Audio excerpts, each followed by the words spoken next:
नमस्कार, आपका स्वागत है अपने YouTube चैनल पे। बात करेंगे शिक्षा जगत से जुड़ी जो महत्वपूर्ण खबरें हैं उसके बारे में।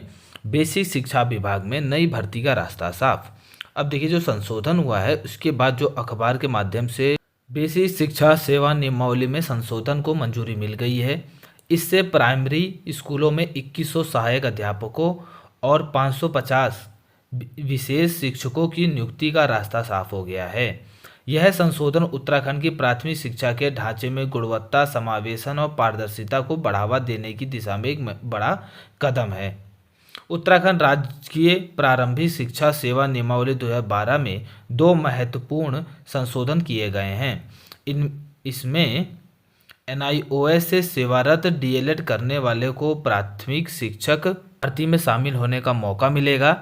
संशोधित नियमावली में 2017 से 2019 के NIOS से सेवारत DLED शिक्षकों को बड़ी राहत मिली है।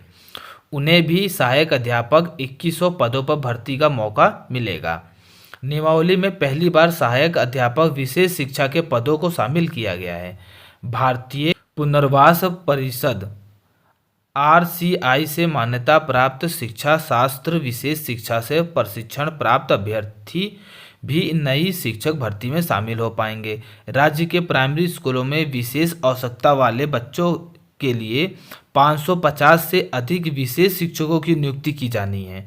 यानी आपका ये तय हो गया है कि 2100 पदों पे जो है वो सरकार की तरफ से भर्ती दी जाएगी बेसिक शिक्षा में, और 550 जो है वो विशेष शिक्षकों की नियुक्ति भी की जाएगी। BRP CRP की महत्वपूर्ण सूचना से तो सेवा में मुख्य शिक्षा अधिकारी, जिला परियोजना अधिकारी, समस्त जनपद उत्तराखंड। आप देख सकते हैं कि ये 4/10/2025 पत्रांक है। विषय है ब्लॉक संसाधन व्यक्ति यानी BRP एवं संकुल संसाधन व्यक्ति CRP के संदर्भ में। महोदय, उपर्युक्त विषयक शासन आदेश संख्या 755 दिनांक 25 जनवरी 2018 के क्रम में राज्य परियोजना कार्यालय के पत्रांक दिनांक 19 जुलाई 2022 का संदर्भ ग्रहण करने का कष्ट करें। उक्त पत्र के माध्यम से BRP के कार्य दायित्व संबंधी उप शिक्षाधिकारी तथा CRP का प्रभार निकटवर्ती विद्यालय के प्रधानाध्यापकों को हस्तांतरित किए जाने के निर्देश दिए गए हैं। किंतु संज्ञान में आया है कि कतिपय विकास खंडों में शिक्षकों से BRP और CRP के कार्य लिए जा रहे हैं। अतः उक्त के क्रम में अवगत कराना है कि वर्तमान में समग्र शिक्षा उत्तराखंड द्वारा आउटसोर्स के माध्यम से BRP एवं CRP के पदों पर कार्मिकों को कार्ययोजित किया गया है। तत्क्रम में आपको निर्देशित किया जाता है कि जिन विकास खंडों एवं संकुल केंद्रों में BRP एवं CRP के पदों पर आउटसोर्स के माध्यम से कार्मिकों को योजित कर दिया गया है, ऐसे केंद्रों में तत्काल प्रभाव से पूर्व से कार्ययोजित शिक्षकों को BRP और CRP के कार्यों से मुक्त करते हुए उनके मूल विद्यालय में शिक्षक कार्य हेतु कार्यमुक्त करना सुनिश्चित करें। विद्यालयों में पठन पाठन सुचारू रूप से संचालित हो, यह आपका दायित्व है। यदि ऐसा कोई प्रकरण पुनः संज्ञान में आता है तो आपके विरुद्ध अनुशासनात्मक कार्यवाही हेतु संतुति की जाएगी। साथ ही आउटसोर्स के माध्यम से चयनित BRP एवं CRP कार्मिकों को तत्काल कार्य प्रारंभ करने हेतु निर्देशित करें ताकि शैक्षणिक एवं प्रशासनिक कार्यों में किसी प्रकार की बाधा उत्पन्न ना हो। अब आप देख लीजिए, ये जो हैं दीप्ति सिंह, राज्य परियोजना निर्देशक, समग्र शिक्षा उत्तराखंड द्वारा जो है ये लेटर जारी किया गया है। प्रतिलिपि में भी देखिए, समस्त खंड शिक्षा अधिकारी एवं उप शिक्षा अधिकारी समस्त विकास खंड उत्तराखंड को संबंधित मुख्य शिक्षा अधिकारी के माध्यम से अनुपालनार्थ प्रेषित। देखिए, दीप्ति सिंह, राज्य परियोजना निर्देशक, समग्र शिक्षा उत्तराखंड द्वारा जो है ये लेटर जारी किया गया है। जैसा कि पूर्व की वीडियो में आपको बताया गया था, नियमावली में बदलाव हो चुका है। जो प्राथमिक शिक्षा यानी बेसिक शिक्षा विभाग की जो नियमावली है 2012 वाली, उसमें जो है कुछ महत्वपूर्ण जो है बदलाव किए गए। आइए उन महत्वपूर्ण बदलाव के बारे में आपको मैं बताता हूँ कि क्या क्या बदलाव जो है मेनली करे गए हैं, जिसको आपको भी जो है इतना बड़ा लेटर पढ़ने की जरूरत भी नहीं पड़ेगी और आप मूल चीज़ें देख लेंगे क्या क्या बदलाव किए गए हैं। नियुक्ति प्राधिकारी जो है वो सहायक अध्यापक के और या विशेष शिक्षा के, वो जो है जिला शिक्षा अधिकारी प्रारंभिक वही हैं। और दूसरा जो है आपका जो है ये हो गया। और बदलाव जो हुए हैं उसमें ये बदलाव हुआ है कि पहले जो देखिए, आप पहले ये देखेंगे कि पहले जो भर्ती आती थी उसमें साफ साफ लिखा रहता था कि जो 50% विज्ञान एवं 50% विज्ञानेतर के होंगे। विज्ञान विषय के पदों के अंतर्गत 40% स्नातक स्तर पर भौतिक विज्ञान व गणित से विज्ञान स्नातक उत्तीर्ण अभ्यर्थियों के लिए, 40% स्नातक स्तर पर रसायन विज्ञान, वनस्पति विज्ञान, जंतु विज्ञान वालों के लिए, और 20 जो इतर जो होते हैं, जैसे जिन्होंने हैं साइंस के ही लेकिन जैसे बीटेक कर रखा है तो उन लोग के लिए होता था। और इसी प्रकार से जो है आपको देखते थे विज्ञानेतर में भी 15% जो है वो आप देखा आपने अंग्रेजी भाषा के लिए, 15% हिंदी भाषा के लिए होता था, ठीक है, और 70% जो है वो अन्य मानविकीय विषयों के लिए होता था। तो अब इसको बदल के क्या कर दिया गया है कि सिर्फ 2 ही में डिवाइड कर दिया गया है कि देखिए क्या लिखा है कि परंतु यह है कि सहायक अध्यापक प्राथमिक के पदों पर भर्ती हेतु विज्ञापित पदों में 50% पद विज्ञान वर्ग एवं 50% पद विज्ञानेतर वर्ग के लिए आरक्षित होंगे। अभ्यर्थी द्वारा डीएलएड जिस वर्ग के विषय में उत्तीर्ण की है उसी वर्ग में उनका निर्धारण किया जाएगा। अब जो है ये क्लियर हो गया है कि अगर आपने जैसे कि पीसीएम से, जेडबीसी से या बीटेक कर रखा है तो आप साइंस में काउंट होंगे, और जैसे हिंदी से, इंग्लिश से या मानविकीय विषयों से जैसे बाकी जो होते हैं सब शिक्षा शास्त्र, समाजशास्त्र, इन सब से किया हुआ है तो ये सब आर्ट्स में, यानी 50-50 में डिवाइड कर दिया, 2 में बस, एक विज्ञान और एक विज्ञानेतर। NIOS से डीएलएड को भी शामिल कर दिया गया है, आप देख सकते हैं इसमें भी है। और जो है सभी को अध्यापक पात्रता परीक्षा यानी UTET और CTET प्रथम उत्तीर्ण होना अनिवार्य है।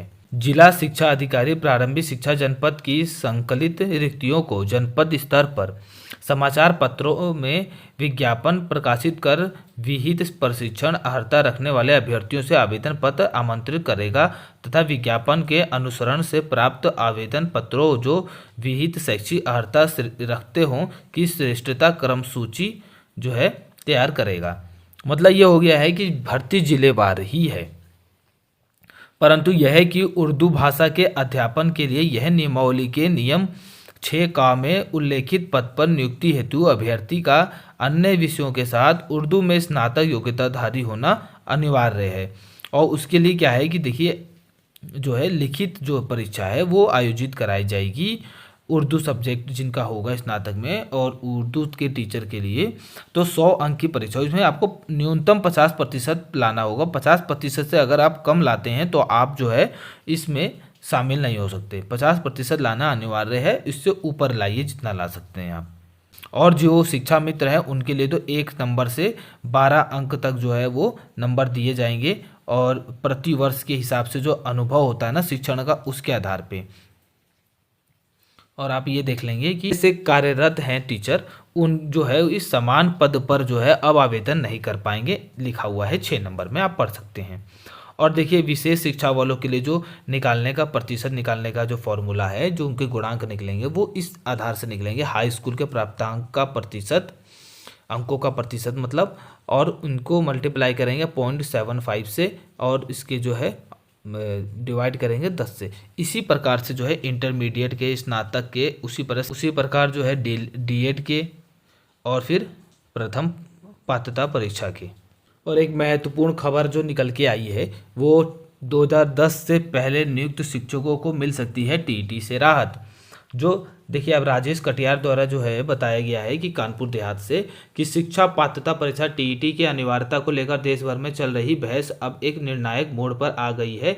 तमिलनाडु सरकार ने सुप्रीम कोर्ट में एक पुनर्विचार याचिका जो है दाखिल कर 2010 से पहले नियुक्त शिक्षकों पर टीईटी लागू करने का गंभीर जो है आपत्ति जताई है। यह फैसला लाखों शिक्षकों के भविष्य को सीधे तौर पर प्रभावित कर सकता है। हाल ही में 1 सितंबर 2025 को आए सुप्रीम कोर्ट के आदेश में कहा गया था कि जिन शिक्षकों की सेवा अवधि में 5 वर्ष से अधिक समय बाकी है उन्हें 2 वर्षों के भीतर टीईटी पास करना अनिवार्य होगा। इस आदेश में पुराने और नए दोनों तरह के शिक्षकों को शामिल किया गया था। तमिलनाडु सरकार का तर्क है कि 2010 से पहले नियुक्त शिक्षकों पर यह नियम लागू नहीं होना चाहिए क्योंकि उनकी नियुक्ति उस समय के वैध प्रावधानों के अनुसार हुई थी। सरकार ने याचिका में बताया कि शिक्षा का अधिकार अधिनियम आरटीई की धारा 23(1) केवल भविष्य की नियुक्तियों से संबंधित है, इसलिए पुराने शिक्षकों पर नई योग्यता थोपना कानूनी रूप से अनुचित है। राज्य सरकार ने अपनी याचिका में चिंता व्यक्त की कि तमिलनाडु में 3,90,458 सरकारी शिक्षकों ने अभी तक टीटी पास नहीं किया है। यदि सुप्रीम कोर्ट का यह आदेश पुराने शिक्षकों पर भी लागू होता है तो लाखों शिक्षकों की सेवाएं खतरे में पड़ सकती हैं। इससे लाखों विद्यार्थियों की पढ़ाई बाधित होगी और पूरी शिक्षा व्यवस्था में अस्थिरता आ सकती है, विशेषकर ग्रामीण और पिछड़े इलाकों में। तमिलनाडु सरकार ने कोर्ट से स्पष्टीकरण की मांग करते हुए कहा कि टीटी पास करने की 5 साल की समय सीमा केवल 1 अप्रैल 2010 के बाद लागू होनी चाहिए। सरकार ने सुझाव दिया कि पुराने शिक्षकों के लिए in service training, diploma course या ब्रिज प्रोग्राम जैसे वैकल्पिक व्यवस्थाएं लागू की जा सकती हैं, जिससे उनकी नौकरी सुरक्षित रहे और शिक्षा की गुणवत्ता भी बेहतर हो सके। देखिए, सुप्रीम कोर्ट के आदेश के खिलाफ तमिलनाडु सरकार की पुनर्विचार याचिका दाखिल, लाखों शिक्षकों की नौकरी दांव पर।